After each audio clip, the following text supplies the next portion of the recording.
தலைவா விக்ரம் ஃபேன்ஸ்லாம் இப்போ வந்து எல்லாமே பூந்துறீங்க ஓட்டிருப்பாங்க. இப்போ மொத்தமாக கிளம்பி வர போகிறாங்க பாருங்கள் படத்தை பார்க்குறதுக்கு.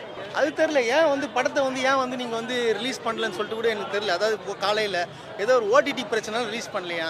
நல்ல நல்ல படத்தெல்லாம் வந்து நீங்கள் வந்து எதுக்காக இந்த மாதிரி க்ளோஸ் பண்ணி வச்சிருக்கீங்கன்னு சொல்லிட்டு எனக்கு ஒன்றும் புரியல. இதுக்காக இங்கே புரியாமல் போன ஒரு படம் என்னென்னா பில்லா வந்து பில்லா ஒன்றுங்கிறது வந்து ரெண்டாவது அவர் வளர்ந்து வந்த கதை, வளர்ந்த பிறகு வந்த கதை. பார்ட் ஒன்னுக்கோ இல்லை அடுத்த பார்ட்டுக்கோ எந்த கண்டினியூஷனுக்கான இதுவும் இல்லை இதில். ஏன்னா இருந்த எல்லாரையும் பிரச்சனை யாரெல்லாம் இருக்கோ அவங்க எல்லாத்தையும் முடிச்சு விட்ருவோம். இன்னொரு மைக் இருந்துச்சுன்னா பேசிட்டு போயிடுவேன். நான் லாஸ்ட்டாக நிறைய பேசுவேன் நான். படம் நல்லா இருக்கு. நீங்கள் என்ன எக்ஸ்பெக்டேஷன் பண்ணீங்களோ நான் ஓப்பனாக சொல்லட்டுமா, 15 வருஷமாக இந்த ஆர்டிஸ்ட்டை வேஸ்ட் பண்ணிட்டாங்க. நான் ஓப்பனாக சொல்கிறேன். அவ்வளோ பேர் ஒரு நடிகரை ஒரு மட்டமான படத்தில் நடிச்சிருக்காரு முன்னாடிலாம். ஏன் டேரக்டர்லாம் யூஸ் பண்ணாங்கன்னு சொல்லிட்டு தெரில.